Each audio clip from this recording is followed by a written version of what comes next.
Welcome. I'm Tsering Pasang from the Global Alliance for Tibet and Persecuted Minorities. Today, I'm very delighted to be joined by Mr. John Billington, the Goodwill Ambassador for Tibet Foundation, UK-based international development charity helping the Tibetans in Tibet as well as the Tibetan refugees in India and Nepal. John is a former chairman of the Tibet Society, the world's oldest Tibet support group. John is a retired school teacher. He has helped to build at least 6 Tibetan schools in Tibet Autonomous Region. John has traveled to Tibet many times, and he has also visited Tibetan refugee camps in India and Nepal. John has also helped to organize International Conference on Tibet at St Andrews University in Scotland. So John, thank you very much for accepting our invitation. And today we are going to discuss about Tibet, China, and East Turkestan. Okay. I want to ask you, from a British perspective, why is China in Tibet and Xinjiang, East Turkestan? And what are the main reasons that led China to invade Tibet and Xinjiang and resettle Han Chinese citizens into the Tibetan and Uyghur Muslim worlds? Okay. The reason China gives for its expansion into Tibet and Xinjiang and to other areas is always given as security. In other words, China claims that in order to make itself secure as a country, it has to occupy these border areas. In my opinion, that is a false claim. None of these areas is actually threatening China. There is no threat to China from Tibetans or Xinjiang or Mongolians or any other minorities. China is much too powerful to be threatened. So there are, I think, other reasons why it has expanded. I think basically there are 2 main reasons. One is economic and the other is strategic. The economic reasons are that there is great wealth in both Tibet and Xinjiang, East Turkestan as it used to be. There is enormous mineral wealth, and the Chinese have been very quick to exploit that and to mine gold, silver, bauxite, coal, but especially some rare minerals like uranium, lithium, titanium. Tibet is very rich in these, and this is, so in a way, the Chinese word for Tibet is Shizan, which means the Western treasure house. So it is a treasure house of minerals which China wants. In addition, you could say that even food security, as countries get richer, people tend to become middle class, they eat more meat. Tibet is a great source of meat because of the huge herds of yaks it produces for China. So for various economic reasons, China oil in East Turkestan, Xinjiang. So for economic reasons, and I haven't mentioned, for instance, the forests. The forests of eastern Tibet particularly, China is short of timber as well. So there are many economic reasons why China wants the mineral wealth of Tibet and Xinjiang. It doesn't actually want the people, it wants the mineral resources. So that's one thing. The second thing is strategic. Whatever country controls Tibet and Xinjiang controls the whole of Central Asia, with India to the south, Russia to the north. These 3 countries are the great powers: China, Russia, India. But in the centre is Tibet and Xinjiang, high altitude. All the great waters of Asia flow from Tibet. So whoever controls Tibet and Xinjiang controls the waters that feed the whole of Asia, in fact. In addition, because of its high altitude, Tibet is valuable as an area for missiles. Now, I mean, I do not personally think that China wants war, but if it ever came to war, to hold Tibet is to hold an area from where it is easier to send missiles. This is because the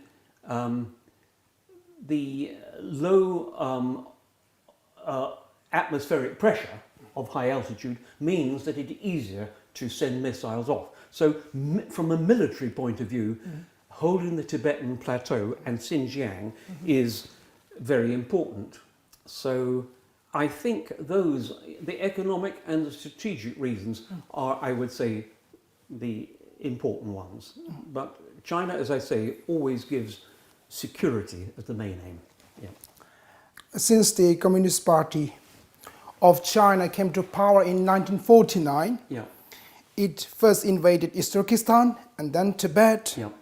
And today we continue to hear the unbearable experience, the suppressions, the repressions by the Chinese authorities Yeah. on Tibetans and Uyghur Muslims. Yeah. And from a Western point of view, how do you see these things? I think to understand what China is doing, you have to sort of acknowledge the way China sees itself. China sees itself as the centre of the earth, the most important civilization. They have a very strong sense of their own superiority. And they are indeed a great civilization, a great culture. They have, for centuries, dominated the area. And also numerically, they are very powerful. You used the word minority. The very fact that you use the word minority tells you that China sees itself as the majority, the big country. Personally, I think one should consider that China is not just a country, it's an empire. It's an empire which has gradually colonized all the countries adjacent to it. Manchuria, Mongolia, Tibet, Xinjiang. These are actually, what it calls minorities, are actually colonies. And I think it's important to stress that the word minority is seen from the Chinese point of view. If you are a Tibetan, you're not a minority, you're a majority in Tibet. If you're a Uyghur, you're not a minority, you're the majority in East Turkestan, in your country. So the very terminology tells you that China has got a superiority complex and considers that it has a right to dominate the area. So that's how I see it.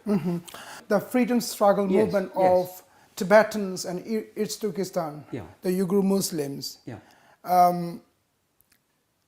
Some years ago, the Chinese authorities trying to label these movements. For example, the Uyghur movements, they regard this as a terrorist organization. And they even trying to label Sikyong Dr. Lobsang Sangye of the Central Tibetan Administration in Dharamsala. He used to work for a terrorist organization, like Tibetan Youth Congress. I mean, what are they trying to get out of this sort of, labeling the Uyghurs as well as Tibetan's freedom struggle movement as a terrorist activities? Well, I don't know whether you know the works of George Orwell, 1984, but one of the things that Orwell points out is that You can dominate by the way you use language, you know. So from the Chinese point of view, they call terrorist what you and I would call freedom fighter. Mm-hmm. You know, a terrorist is someone who dares to want freedom from your control. So the very word terrorist implies that China believes it has a right to control those areas. And if those areas struggle to become free, then China labels them with this negative term, terrorist, meaning we are justified in suppressing them and controlling them. But to me, as an outsider, I would say that to want the freedom of your own people is to be a justified, legitimate freedom fighter. And if you look at the way, for instance, India achieved independence, or Ireland achieved independence from Great Britain, they did so by opposing the dominant power. And initially they were referred to as terrorists. Now they are celebrated as the people who brought their country freedom. So a terrorist is simply the dominant power's term for anyone who wants to be free of their control. That's what I'd say. Okay. I mean, so your advice to the Tibetans and Uyghur... Carry on fighting. Carry on fighting until you are free. We hear of up to 3 million Uyghur Muslims are in concentration camps. Yes. The world's largest prison. Yeah. The Chinese leadership, what are they trying to achieve from this imprisonment of such huge population of Uyghur Muslims? I think the first thing to understand here is that the Chinese actually fear the Muslims, they fear the Uyghurs, as 20 or 30 years ago they feared the Tibetans. There has always been fear on the part of the Chinese for those outsiders whom they used to refer to as barbarians, you know, the people who threatened their urban culture. So I think the suppression of the Uyghurs and the suppression of the Tibetans comes from fear that their way of life questions and threatens the Communist Party. So the Communist Party must control and suppress any variation of opinion. It is one of the features of a totalitarian state that it cannot accept that anyone can have a different opinion from the central government. So I would say that the very ferocity of the Chinese suppression of the Uyghurs is a reflection of how much they fear them. You know? I mean, in Tibet as well. As well. They set up re-education training centers. Yes. Just to brainwash. Yes. I mean, I think, if I remember rightly, the military governor in Xinjiang was formerly the military governor in Tibet, and he learnt how to control a minority population in Tibet, and is now applying what he learnt to Xinjiang. Yeah, absolutely, absolutely. So you know, he's learnt how to suppress. So, I mean, what is happening in Xinjiang is simply a repeat of what happened 20 years ago, 30 years ago in Tibet. Recently, I've been speaking to so many our British friends, and I spoke to particularly one lady. She is 88, turning 89 soon. And she told me, I'm ashamed of Britain, the British government, not helping the Tibetans. And she even went further and said, I would like to apologize on behalf of the British government. I agree. I mean, of course, I do share that feeling. I think that is now gone into the past, that is history. I was ashamed in the 1960s of Britain's failure to support Tibet at the UN. It had opportunities in 1959, 1961, 1965. It had opportunities to support Tibet and it didn't. And I am ashamed of that. The reason is pragmatic. From the pragmatic point of view, China is a very powerful country. Economically, it is a difficult country to oppose, because if you oppose it, it will immediately punish you by taking away contracts, by taking away trade business with you. This has been seen again and again. China threatens, bullies any country that opposes it. Now, one of the interesting things about Tibet was that Tibet could be approached either from India or from China. And in the British government, there was obviously the India office on the one hand and the China lobby on the other hand. As it happened, the British interest in Tibet came from the India side. But there was always a very strong pro-China lobby. And actually, 100 years ago, Sir Charles Bell, who was a great friend of Tibet, he said, and I remember him saying this in one of the books he wrote, the problem with Tibet is that it will always be less important than economic trade with China. I mean, he said that 100 years ago, and it's still true today. So, you know, the card of economic business with China trumps moral support for Tibet. On a practical level, politicians will say, what do we gain by supporting Tibet? You know, all you gain is a good conscience. Your conscience is clear, you've done the right thing, but you haven't done your economy any good. On that note, I just want to bring back this 2008 statement by former Secretary David Miliband. Would you like to add anything on that? I remember well. Yes, you're quite right.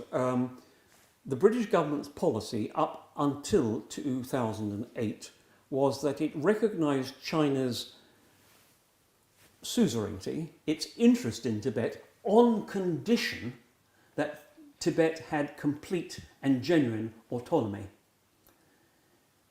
It dropped that under the Labour government, under David Miliband as Foreign Secretary in 2008.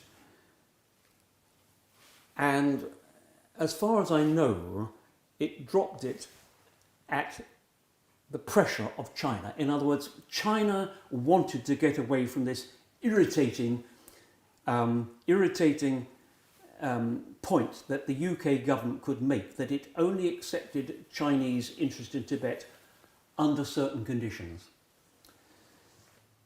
I agree. I thought that was another shameful episode. Yes. It was a shameful episode which benefited China, didn't benefit Tibet, and didn't benefit the UK. So it was a complete gift to China. Yeah. I know, John, you write letters to the editors in British various British newspapers trying to raise the plight of the Tibetan issue and so on. What can people do to sort of raise the Tibetan issue? It's very hard to give you an answer to that now, because I would not wish Tibetans to lose their lives physically by opposing a much superior military force. But keeping Tibet in the news is difficult. I think there are legitimate grounds for criticising China, and we have reached a point where opposition to China is now very widespread. So I think this does give an opportunity to those countries which feel that their freedom has been taken away by Chinese invasion, by Chinese occupation, as you rightly termed. There is a chance for them to form a sort of coalition of countries which want to regain their independence from China. To do this, you have to gain attention in the media, in the news media, in radio, television, newspapers. You have to do this by writing letters, by raising the problems of Tibet, by lobbying MPs, and by forming pressure groups, by uniting with other countries. In Tibet individually, Xinjiang individually is not strong enough, but if they unite, then perhaps you have a chance to regain. And also, don't forget that people within China may also change. They may also be criticizing their own communist regime. Okay? So you do have opportunities. But I'm not saying it's easy. You quoted Sir Charles Bell, Yeah. and you know the work of former British diplomat, Yeah. late Hugh Richardson. Yeah. Please tell us about whether Tibet was an independent country or not. De facto, Tibet was independent and was so recognized by the International Commission of Jurists in their report in 1961. There is no doubt there is a difference between de jure and de facto. De jure means in international treaties widely recognized in law, de jure, Tibet's independence was accepted. Now, Tibet, at the time of the Chinese invasion in 1950, Tibet had very few international treaties. Really, there was one with Britain before it left India. There was one with Mongolia. There was one with Nepal. But that was virtually all. So the International Commission of Jurists found that Tibet was de facto, that in fact it was independent, that in fact it ran itself without interference from China, but periodically, as a more powerful neighbour, China had intervened. Mm-hmm. Now, the way a country is a unity of people that accepts the government of its own people. In other words, if you ask a Tibetan, where is your government? They will. I have never heard a Tibetan say his government was in Beijing. They will always say in Lhasa. Yeah. In other words, Tibetans see the centre of their rule as being Lhasa, not Beijing. Tibetans never describe themselves as Chinese. Chinese say that Tibetans are Chinese, but Tibetans say we're Tibetan, not Chinese. So Tibetans are culturally, racially, linguistically separate from China. And they have run their own way, they have run their country for centuries. I mean, China had to invade Tibet because Tibet was separate from China. And actually Mao Zedong in the Long March recognized, he says in his memoirs, that the only foreign debt China owes is to Tibet. So he actually tacitly recognized Tibet as a foreign country. So, Tibetans have unquestionably, I think in international law, it is generally agreed that Tibetans have the right for self-determination. Mm-hmm. Thank you for that. I just want to take back to this scenario. I was born in a Tibetan refugee camp in western Nepal. Okay. And one of our elders, now he passed away last year. Yeah. One of the elders, he was actually from eastern Tibet. Yeah. And he was part of the Tibetan guerrilla resistance movement in Mustang and so on. Yeah. I came here when I was about 20 years old on a scholarship to study. Yeah. And he knew that I was coming to England. Yeah. And he told me this, and I still remember this very vividly. He said that Inji Gegap means the British government, they have all the historical documents that prove that Tibet was an independent country. I remember this very, very vividly. And I've been sort of reading and studying, and later on I came across Foreign Office online archives Yeah. that documents that UK and Tibetan representatives, they have signed treaties. Yes. That shows that Tibet was, as you rightly Yes, said, yes. so Tibet wasn't independent. Yeah, of course, of course. I mean, I don't think that is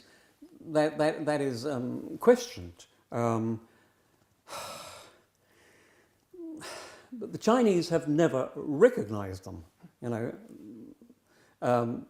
that should not matter. But I mean, you will know that at the similar convention in 1914, it was meant to be between British India, Tibet, and China. And at the last minute, China withdrew. So China is very cunning. It's very clever in the way it manipulates these things. But you know, that does not take away from Tibet or Tibetans the right of self-determination, which was one of the things that was decided by the after the Second World War. You know, that countries that so wished should have the right to self-determination, and there's no question that Tibetans would like to control and run their own affairs, as indeed the Uyghurs would like to run their own affairs and like to call their country Turkestan, East Turkestan, rather than Xinjiang. Yeah. I mean, the only reason China controls Tibet and Xinjiang is by force, by military power. That's all. It is not because Tibetans want them there or the Uyghurs want them there. They don't want the Chinese there. But the Chinese have got military force. And I mean, you haven't asked me this question, but I'll tell you. I mean, the Han Chinese, wherever you go, wherever you travel in China, the Han Chinese think they are superior to the local people. You know, they consider they are the master race, and these people are, you know, second-class citizens. And all the decision-making powers are in the hands of the Chinese. That should not be so. Thank you, John. And finally, would you like to add anything that you haven't said? I would like to say, even advice to the Tibetans and our Uyghur Muslim friends. I mean, it's very hard to give advice to Tibetans.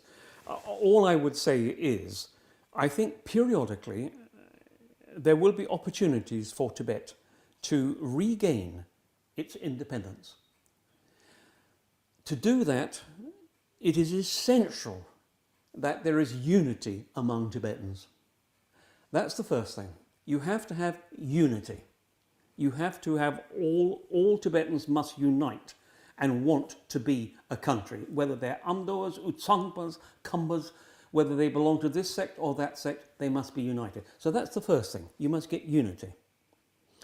The second thing I would say is, I have to be very careful here, but I think as long as Tibetans defer to His Holiness the Dalai Lama, who is a great and distinguished leader, but as long as they leave the decision-making to him, you are in a difficult position.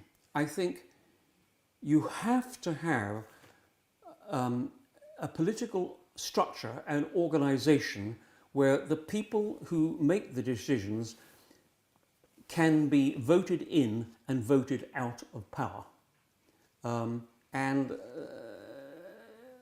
You have to, I mean, politics is different from religion. His Holiness lives in a sort of timeless sphere where enlightenment is more important than self-determination, you know? Mm-hmm. But for ordinary people, for most ordinary people, freedom is what matters.